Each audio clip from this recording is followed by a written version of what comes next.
All right, Bruchim Abayim, everybody. Welcome to the teaching portion here at Derech HaYashar Ministries, the teaching portion of our service this week. I'm so glad you've chosen to join us today. We have an exciting Torah portion this week.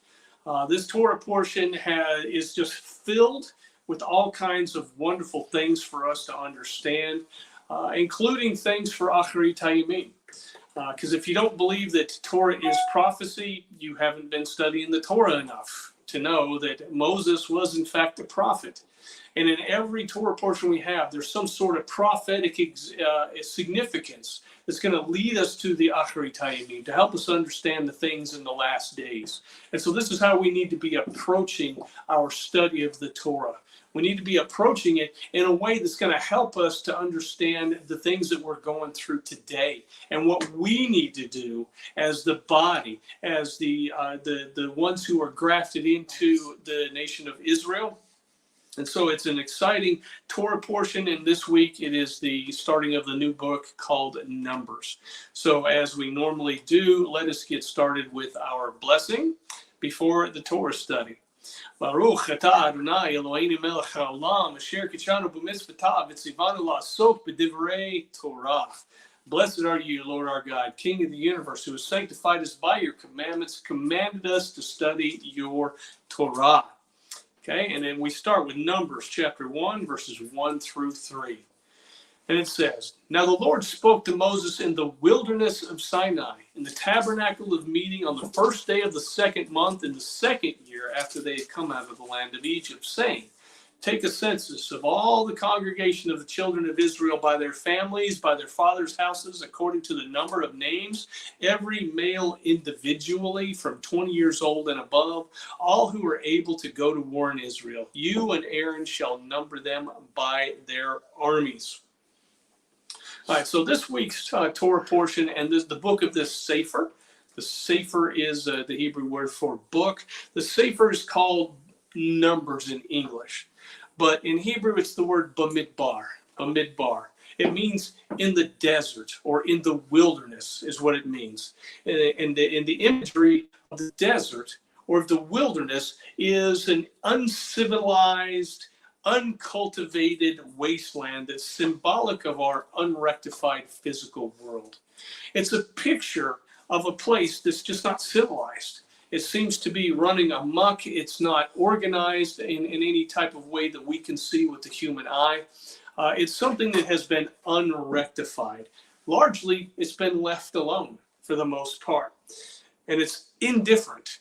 The wilderness is indifferent and it's antithetical and often antagonistic to being conscious of the divine origin of all things.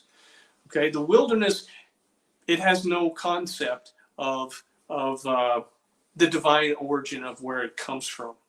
So the root name of this book, the root of the word Bamidbar, is the Hebrew word davar.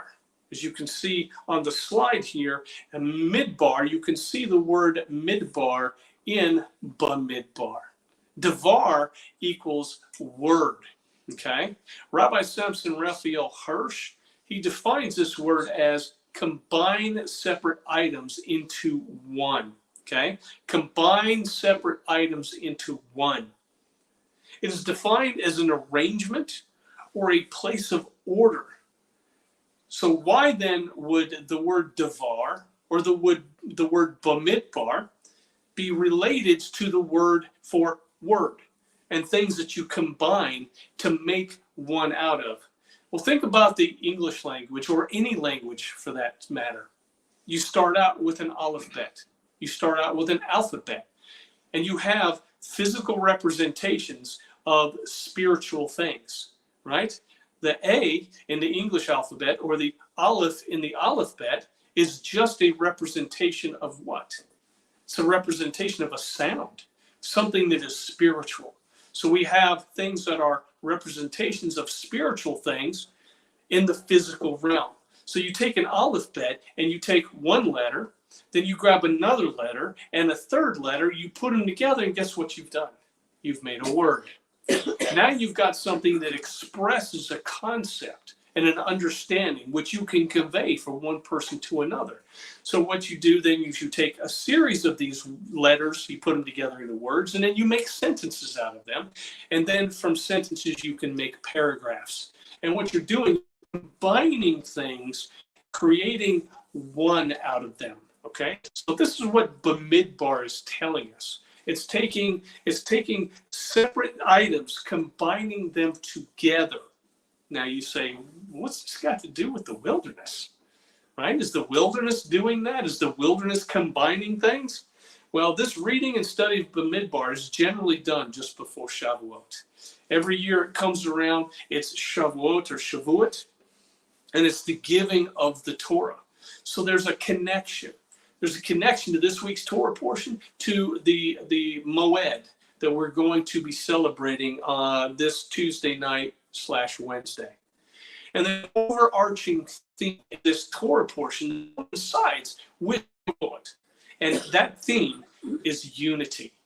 That is the theme. Shavuot is the theme of unity. We look back at Shemot, Exodus 19:2, and we read this. It says, for they had departed from Rephidim, had come to the wilderness of Sinai, and camped in the woods. So Israel camped before the mountain.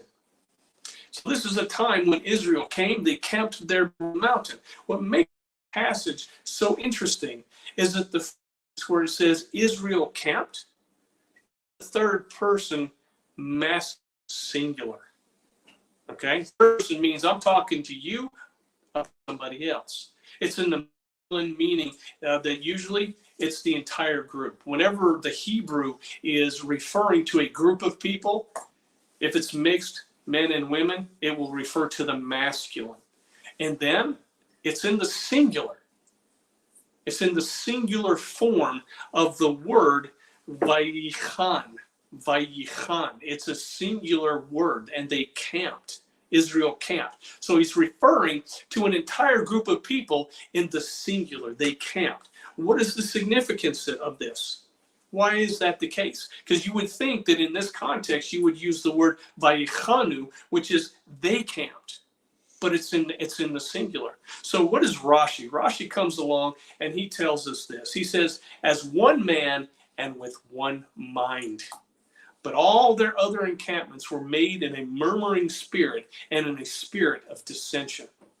So at this time, when they came and Israel camped before Har Sinai, before the mountain of Sinai, when they came there, they were all in unity. They were in a place where they were unified as one cohesive nation. The Israelites were able to operate in unity when at Mount Sinai until it reached the time of the sin of the golden calf. So what is it then that is the catalyst that causes division? They were in the desert, they had unity, and all of a sudden they had division between them. In the name and the words of Rodney King, if anybody remembers, back in the late 80s, early 1990s, I think it was 1989, I was still in boot camp in California when the LA riots happened after the beating of Rodney King. And this is what he said: can't we all just get along? Right? That was his catchphrase. Can't we all just get along? Why can't we all just get along? Why does there seem to be so much division, especially within the Guf HaMashiach, within the body of the Messiah? You would think that unity shouldn't be that hard to achieve. But for some odd reason, it seems to be the one thing that we don't achieve. To be at peace with one another is, in fact, the ultimate goal. Wouldn't that be nice if it was just unity all the time? Those of you who've been married for any length of time, you know it's hard to achieve unity. Even 20, 30 years later, it's still work. It requires work because we're human beings. We're fallible human beings. We have our deficiencies. We have our troubles. We have outside influences that come in and cause all kinds of issues and problems that we have to deal with. But listen to this. In Pirkei Avot, chapter 4 and verse 3, we get an answer from the Chazal. and it says this. He says, there is no man that has not his hour, and there is no thing that has not its place. There is no man that has not his hour, and there is no thing that has not its place. This means that every person has a place and a time. That's what that means. The key is for people to occupy their own time and their own space. This is the key to unity. In Hebrew, it's the word achdut.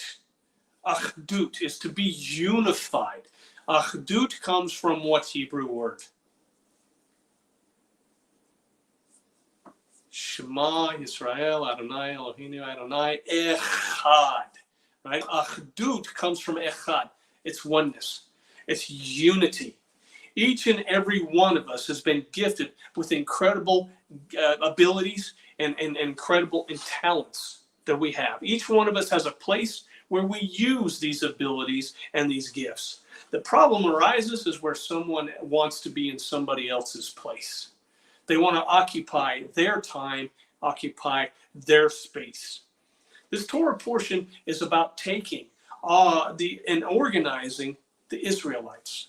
They had just come out of Egypt. They were freed from slavery. They were brought out into the wilderness, and now it's time to organize them.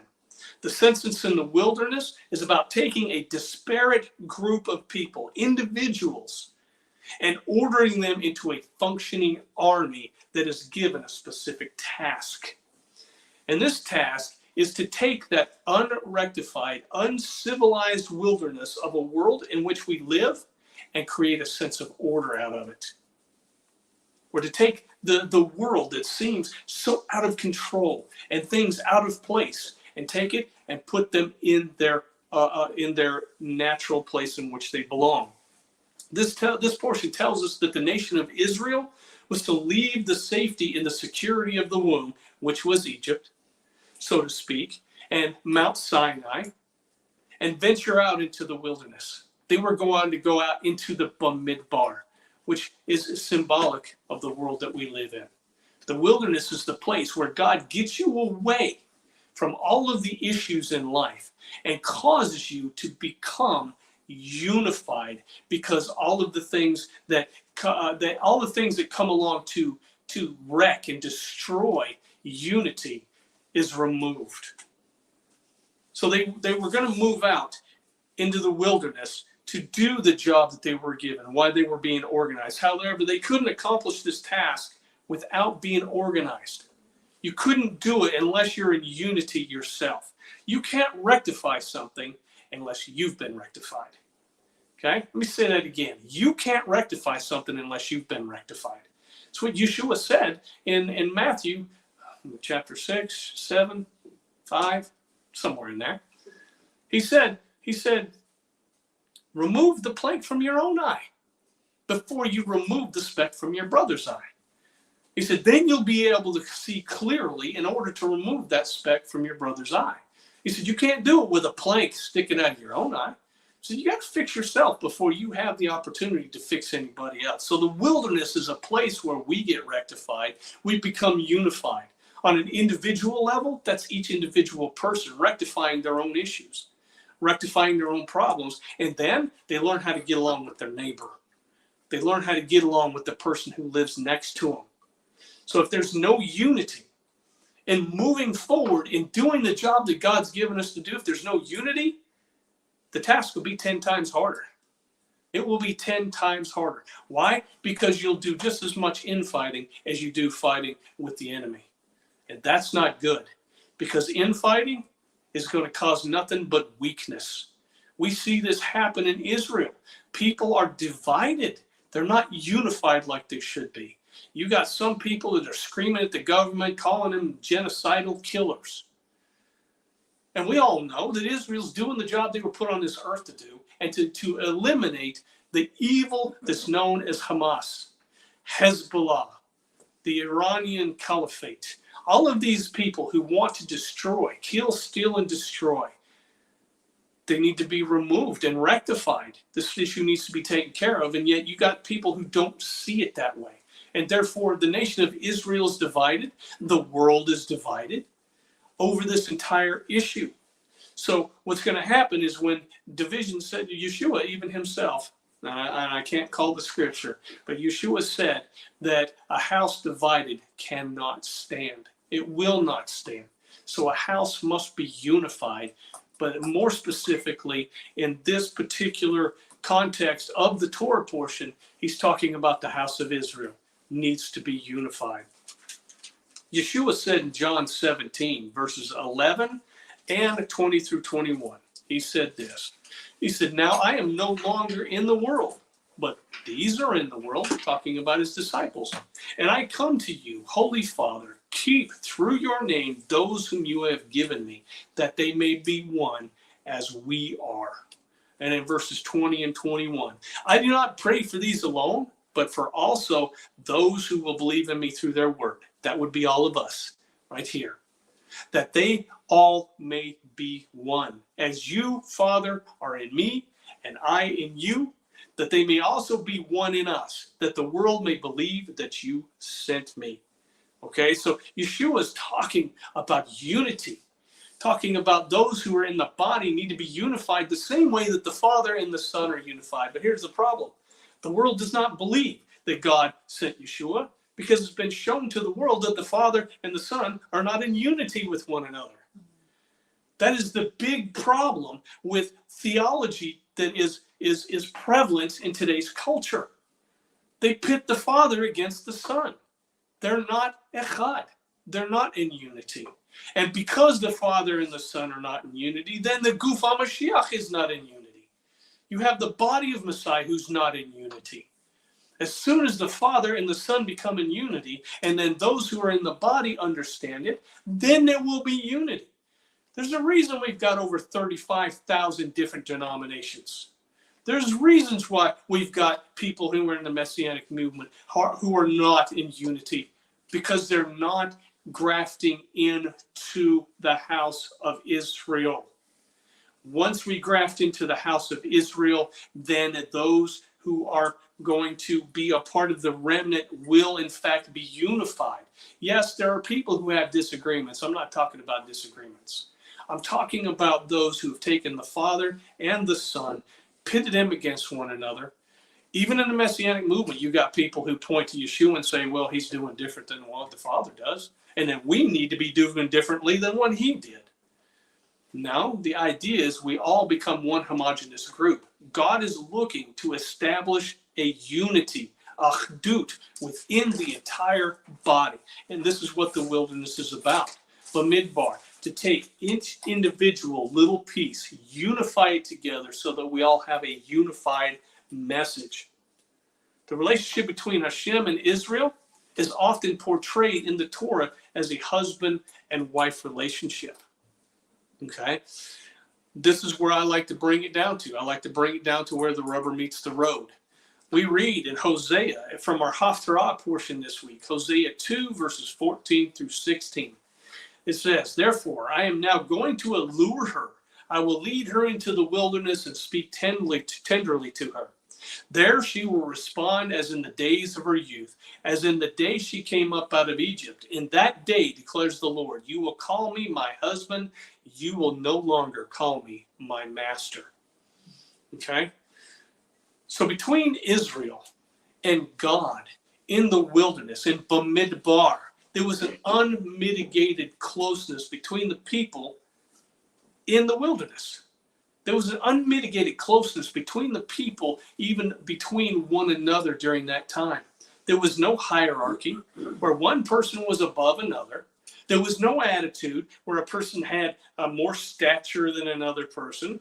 And what happened was it created a community that harbored unparalleled unity. When human beings treat each other with respect and with dignity, or as Paul instructs us in Philippians 2:3, this is what he said, let nothing be done through selfish ambition or conceit, but in lowliness of mind let each esteem others better than himself. When we do this, it opens up the possibility for blessing to be actualized into the world. Through that idea of peace. And if you didn't catch my Tuesday night Beit Midrash on Pirkei Avot, that's exactly what I talked about. God's vessel for bringing blessing into the world is shalom.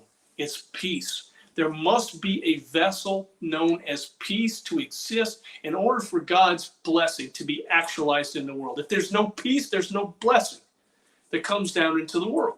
And so when we esteem others better than ourselves, not having an attitude, not thinking that we're better, thinking that the other person is not like me, so therefore they're not as good as me, or whatever the idea might be, when we do that, it brings about the vessel in which God can bless the world. So the wilderness did exactly that. Bamidbar took all these disparate people and it put them all under the same level. So a scene from my favorite movie. I don't like the premise of it, but he made it this way. He basically said, and I'm paraphrasing, there's no different races in my Marine Corps. He said, you're all equally worthless, okay? He put them all under the same level and said, there's nobody better than anybody else. In his eyes, they were all equally worthless, which gets the same point across. Here's what he's saying. He's saying, you guys are on the same level now. You got to learn how to work like a team. You have to work as a team now. There can't be any attitudes. There can't be any puffed up attitudes here. In an excerpt from Arnold van Gennep's writing called The Rites of Passage, he says this, that societies develop rituals to mark the transition from one state to the next, from childhood to adulthood, for example, or from being single to being married, and they involve 3 stages. The first is separation, a symbolic break with the past. The third is incorporation. You re-enter into society with a new identity. Between the two is the crucial stage of transition, when having said goodbye to who you were, but not yet hello to who you are about to become, you are recast, reborn, and refashioned. This would be classified as the tweener, or in between this level and that level, right? The author of the Tanya, the Baal Shem Tov, he said that most people are the Benoni. They're the in-between. They're not completely righteous, but they're not completely wicked. Most of us are somewhere in between in this Bamidbar. Okay, so we see this analogy of being in between worked out in Exodus when the children of Israel are instructed to put the blood over their doorpost of the house before they leave Egypt. This symbolized the transition from moving out from one place to another. It's through the bloodstained door that one is led out of the bond of slavery to the wilderness of freedom that is designed to bring about unity. Yeshua made this comment in John chapter 10, verses 1 through 9. He said, most assuredly I say to you, he who does not enter the sheepfold by the door, but climbs up some other way, the same is a thief and a robber. But he who enters by the door is the shepherd of the sheep. To him the doorkeeper opens, and the sheep hear his voice, and he calls his own sheep by name and leads them out. And when he brings out his own sheep, he goes before them, and the sheep follow him, for they know his voice. Yet they will by no means follow a stranger, but will flee from him, for they do not know the voice of strangers. Yeshua used this illustration, but they did not understand the things which he spoke to them. Then Yeshua said to them again, most assuredly I say to you, I am the door of the sheep. All who ever came before me are thieves and robbers, but the sheep did not hear them. I am the door. If anyone enters by me, he will be saved, and will go in and out and find pasture. So Yeshua is the door. He's the door that brings about unity between Israel and the nations, between God and men. But that hasn't happened yet. What hasn't happened yet is the unity that he was supposed to bring. Not to say that it's not going to happen. God's had his purpose for what's happened throughout history. There's yet a time to come when echad or achdut is going to happen. But it hasn't happened yet because of the 2 factions of Judaism and Christianity. They both have their own views. They have their own sides to the story. Judaism says Jesus cannot be the Messiah. Christianity says that he is, but he doesn't keep Torah. And therefore, we have a problem on both sides. And guess what we are, folks? We're the tweeners. We're the people in between. We're the ones who are trying to bridge that gap. We're trying to go to Judaism and say, hey, Yeshua was not a Torah-breaking Gentile God. He wasn't. There was a horrible, horrible exposition of who he was, and the problem you have is with the church. It's not with the historical Yeshua and his disciples and followers. That's not the problem you have. Then we go to the Christian church and say, look, Chrysostom, Constantine, Origen, all of these early church fathers, they missed it. There was an agenda behind what they brought. Therefore, we're trying to be in between to create achdut, unity between the two of these. And this is exactly what Bamidbar is designed to do. It was in between Jacob's homeland and his destination of Laban's home that he had two defining moments of transition. He left his home on the way to Laban's house. He had a revelation of God at Bethel. Surely God was in this place and I didn't know it. And then when he leaves Laban's house, going back home, he has another encounter. Both of those took place in the wilderness. You see, God takes us out of the place that we are and he puts us in a place where he can mold us, shape us, form us into what he has for us to be within his kingdom. And sometimes that might be in the form of being isolated from other people, being isolated from this situation, isolated from that situation, get away from that person. Or maybe he causes some sort of division or some kind of confusion, and where we have to stop for a minute and reevaluate what we're doing. And we call these wilderness moments. So what separates the notion of society and what's known as communitas? Communitas in Latin is a sense of sharing and intimacy that develops within a group as a group transitions from one place to another. So communitas, where we get the English word community. All right, so the notion of society and that of community or communitas is that society is filled with all kinds of hierarchy and authority and position and all of these other things. There's positions, there's ranks, there's orders, and there's status. None of this exists in Bamidbar. None of it.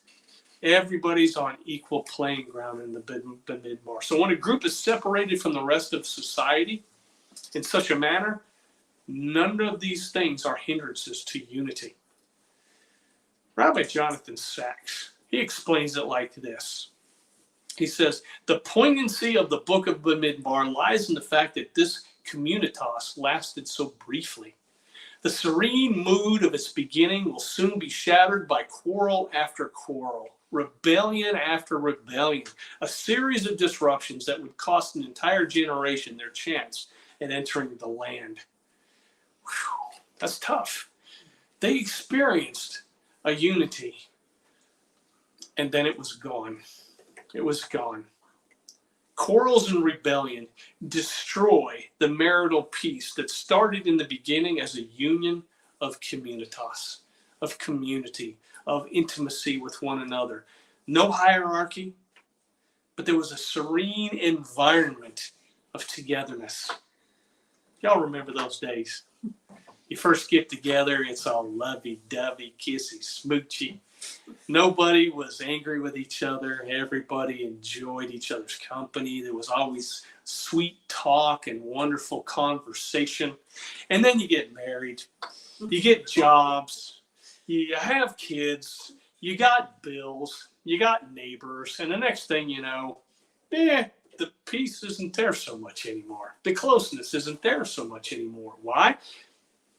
Things enter in. Hierarchy, status, all kinds of other things. But in the beginning, there was no struggles. The wife spoke, the man listened. And then at some point, he stopped listening. It happens. It happens. But in the beginning, there was no power struggles. People worked together. People listened to one another. There was no quarrels. There was no attitudes. There was only a unity that was shared in a moment of closeness. And then it changes. You see, the book of Genesis illustrates to us this idea of chaos being ordered into unity. Genesis can be compared to the book of Numbers, that in the beginning there was a scene of order that includes unity, while at the same time it was maintaining its individual identity. Everything had its place. Everything was separate from everything else, but yet it had its place, and it worked in unity with everything else. We look at the world today. We look at the fact that there's oxygen, and then we breathe it in. It turns to carbon dioxide, or other things in the world turns to carbon dioxide. Guess what? Trees take that carbon dioxide, they turn it back into oxygen. Then water, the hydrological cycle. Water comes out of the ocean, it evaporates into the air, brings clouds, it rains down on the vegetation. The vegetation soaks it up, and then it evaporates back into the air, goes into the ground, comes out. And this whole cycle, everything's working together as it should. If man would just get out of the way. Man would just get out of the way, right? Things were separated out in the beginning, and they all work together without division for the sake of creating a unified world. Now, I want to change gears on you for just a minute. I'm going to change gears on you for the sake of the fact that there's a purpose for all of this. There's a whole purpose why God brought them out of Egypt, created a unified community out of them, set order among the people. There's a purpose for this unity, not just so they could be unified. Okay? When people are unified, they can do great things, even if it's for the wrong reasons. Look at the Tower of Babel. Look at the organization that's trying to happen in our world, Black Lives Matter, Palestinian, Free Palestine, right? People are trying to organize. Doesn't mean that an organized, unified body has anything to do with the will of God, but there is power in unity. So there's a purpose for all this. There needed to be established a unity in the beginning of the nation of Israel, and there's a reason for it. An army that is being assembled for warfare must meet certain requirements. While I was in the infantry in the Marine Corps, we went through an evaluation system called the MCRES, Marine Corps Combat Readiness Evaluation System. It consisted of a series of maneuvers and tests and exercises that we had to go through to determine our combat readiness, whether or not we were able to actually go overseas. Because when you go in the Marine Corps, you go overseas, you are now on the forefront of any conflict that happens within the world. Anything happens in the world, you're there, you're the first unit to go. And that actually happened while we were in the Philippines. The Gulf War broke out.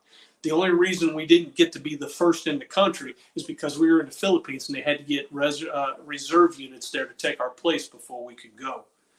But anyway, we went through this evaluation system, and we had to train and train and train. And each man had to know his role and his responsibility within the greater whole of the unit. You couldn't have people doing whatever they wanted to do. We did operations, we did maneuvers, and so we would know our place, what our job was, and that we could accomplish the mission in which we were sent out. Now, if we train like that for physical warfare and combat, called the Homer, how much more so should we be trained for spiritual warfare? How much more so do we need to be in unity for spiritual warfare? Israel is being organized to go out into the wilderness and into the world and lead the way in eliminating evil and to show the world what it means to make the world into a place where God's dwelling presence resides. This can only be done in unity. God's presence can only dwell in unity. Think about the Mishkan, the tabernacle. They put it all together. It had to be able to stand. It had to be unified in order for God's presence to come into it. And not only that, the nation of Israel had to be unified in order for that to happen too. So it would be such a blessing that after a couple gets married and they experience the bliss of unity together, that it would just stay that way naturally for the next 50 years. Wouldn't that be wonderful? If God would just be so gracious to allow us to do that. But we have trials and tribulations. Why? Because God wants us to work at it.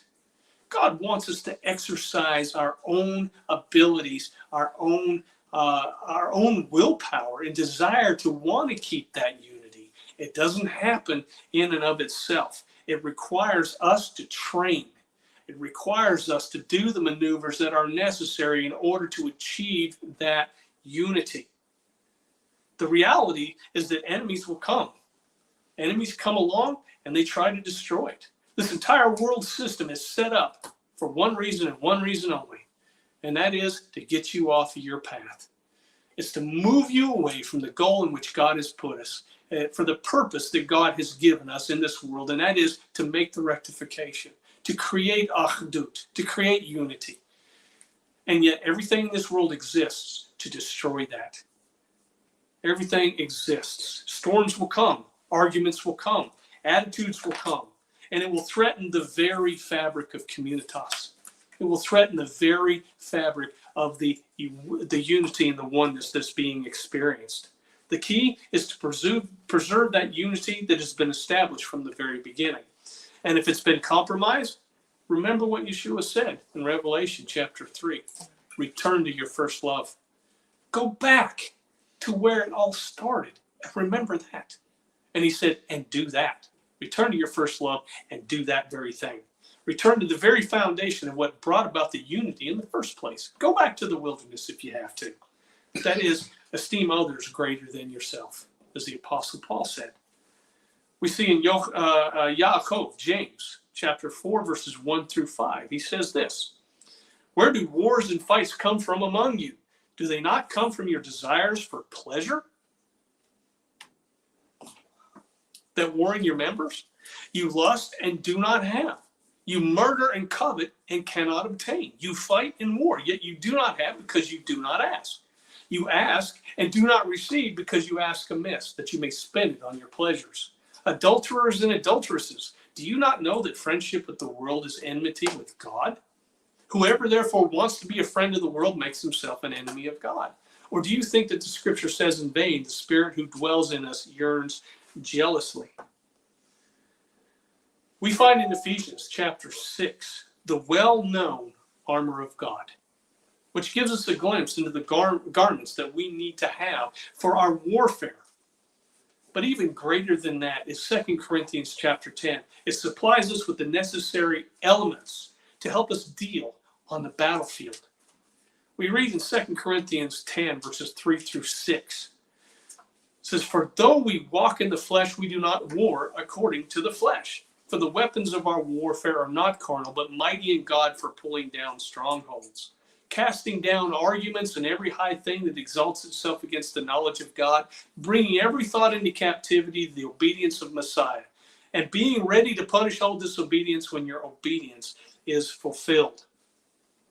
So in this passage, Paul's discourse of spiritual warfare, he starts off by explaining that we walk in the flesh. This doesn't mean that in a moral sense, okay? Oftentimes, Paul in his letters uses walking in the flesh to mean that in a moral sense, where we're doing the things of the fleshly nature. That's not what he's meaning here. There were false teachers in the Corinthian congregation that accused Paul of being a huckster of the gospel, meaning he was doing the gospel just so he could get rich. That was it. And he's being bold with these people in letters, but the false teachers were saying, you see how he writes to you, but when he's here, well, he's a pushover. He's nobody. And so that's what he's combating with these Corinthian believers and what's going on in this congregation. So when we're reading Paul's letters, we need to be cognizant of the situation and what's going on, because Paul often employs sarcasm in his letters. And if you don't know that, it's interesting. Go back and read some of his, especially Corinthians, Galatians, things like that. Paul's a little sarcastic when he goes to talking about people, especially in instance when Paul's talking about those of the circumcision. He says, I wish that they would cut themselves off. That's what he said, talking about those of the circumcision. So he was being a little sarcastic, if you know what I'm saying. What Paul talks about is that we walk in the flesh. He's using a play on words against those who are his detractors. They were saying that he was walking in the flesh. So the play on words that Paul is making is he's basically saying, I'm human. Yeah, I walk in the flesh. I'm a human being. I'm just human. That's all he's really saying. But he's mocking his enemies by using this play on words. And having stated that he was human, he wanted to be sure to warn his enemies of this very thing. He said, even though I am human, he says, I don't play the same way you guys play. I don't war according to the flesh. He says, I use a different kind of warfare. I do things differently than you guys do. The weapons that we use are not carnal. They're not of the flesh. Human weapons have absolutely no effect. Human weapons cannot fight the kingdom of darkness. They can't. Human weapons cannot deal with principalities and powers or the rulers of darkness of this world.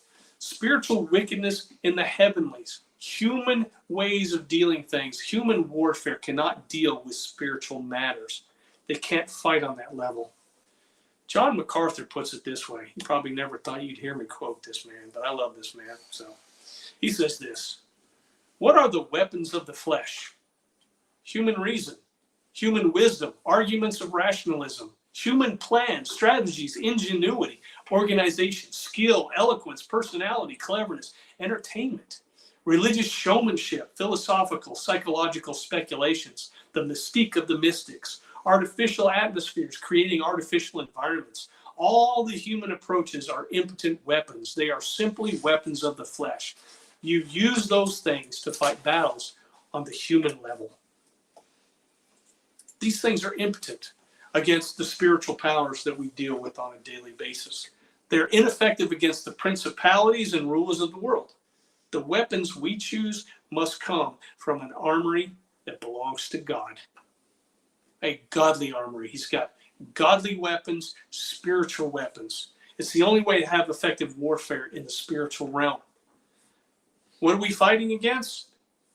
Our weapons are mighty for pulling down what? Strongholds, fortresses. These are defensive tools in blocking out something that is perceived as a threat. People create strongholds in their minds to keep out what they perceive as a threat. The Greek word for stronghold is the word acharuma. Acharuma is defined figuratively as a false argument in which a person seeks shelter, a safe place to escape reality, and it's also used for a prison in ancient times, in the times of antiquity. That which is meant to be a place for safety for a person ends up becoming their prison. They use it to inoculate themselves from everybody around them and everything around them. They use it to inoculate themselves from the truth. They're entrapped in a circular realm of reason in which they cannot free themselves. I had a screensaver that I put on my laptop a week and a half ago. I read it in a book, and I couldn't tell you what it is, but it says the prisoner is unable to free himself. He needs someone on the outside to say, you can come out. And this is what happens in people's minds. They get locked in this circular reasoning. They get it in their head that the certain thing is true, and then when they come across truth, they're basically inoculated against it. They've set up a barrier. It's a stronghold that has eventually become their own prison. And because they feel something, that becomes truth to them. Let's take the transgender issue we're dealing with here. Okay? I'm not bashing transgenders. They deal with real issues. But it's up here. The issues they deal with is in their mind.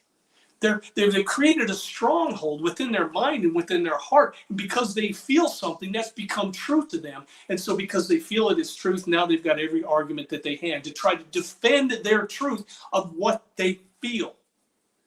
And instead of allowing the truth then to inform them of who they are and who God made them to be, they become in a prison in their own minds and their own hearts. It's difficult to escape. It's emotionally based. This is how I feel, therefore it must be true. Paul tells us that what these strongholds are. He says, casting down arguments and every high thing that exalts itself against the knowledge of God. All these arguments are rooted in one thing only, exalting itself against the knowledge of God, which is that God is the creator of the universe, which includes the human race, which was designed for a purpose. The purpose is not for every person to find their own path, right? to contemplate the fuzzy fabric within their navel, to do whatever feels good, whatever pleases us, whatever makes us happy. That's not why we were created. But our purpose of being created is to recognize the Creator, to create a home for Him to come and live. And His design for the human experience is that people should understand the relationship that they have with Him. This is done by helping others to realize the errors of their prisons that they've constructed in their own minds, and to bring every thought into the captivity and the obedience of the Messiah. Our time in the wilderness, and a lot of us here are in the wilderness right now. We were in one place, now we're somewhere else, and we're not the same. It's not the same environment that we used to be in. We've been separated out into a different place. Oh, that's fine. So our time in the wilderness is developed unity, or is to develop unity. It's geared for one thing and one thing only. It's to move us into a position of spiritual warfare where we have trained and each one knows their place and their time. How to operate as a cohesive unit, dismantling arguments that exalt itself against the knowledge of God. The weapons of our warfare includes prayer. It includes study. But the most effective weapon against falsehood is truth. Emet. Truth is the most effective weapon against something that is false. Truth is the number one weapon that will open the doors to other people's prisons that people have locked themselves away with in their mind. So, as we enter into this Sefer Bamidbar, let us walk in unity. But not only walk in unity, let's keep the unity. Always being mindful of anything that tries to destroy that unity, because it will come. We see in Sefer Bamidbar, we see that things come along and start entering into the picture that destroys that unity. So, having said that, let us stand for the Birkat HaKohanim, the priestly blessing, as we get ready to enjoy that wonderful, wonderful part of Shabbat we call the delight, the oneg.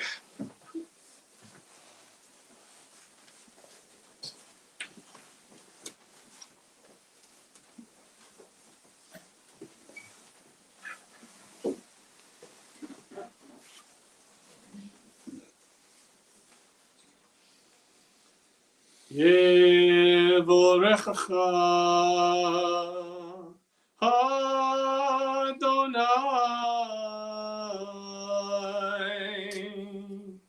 ve'yishmorecha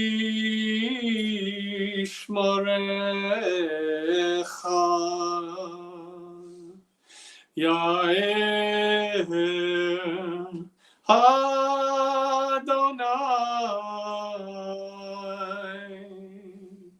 Panav elecha v'chunecha Yisa Adonai Panav alecha v'yasem lecha shalom. May the Lord bless you and keep you. May the Lord make his face shine upon you and be gracious to you. May the Lord lift up his countenance upon you and give you peace. B'Shem Sar Shalom, Yeshua Mishachenu. In the name of the Prince of Peace, Yeshua our Messiah. Amen. Amen. Shabbat Shalom, everybody. Shabbat Shalom.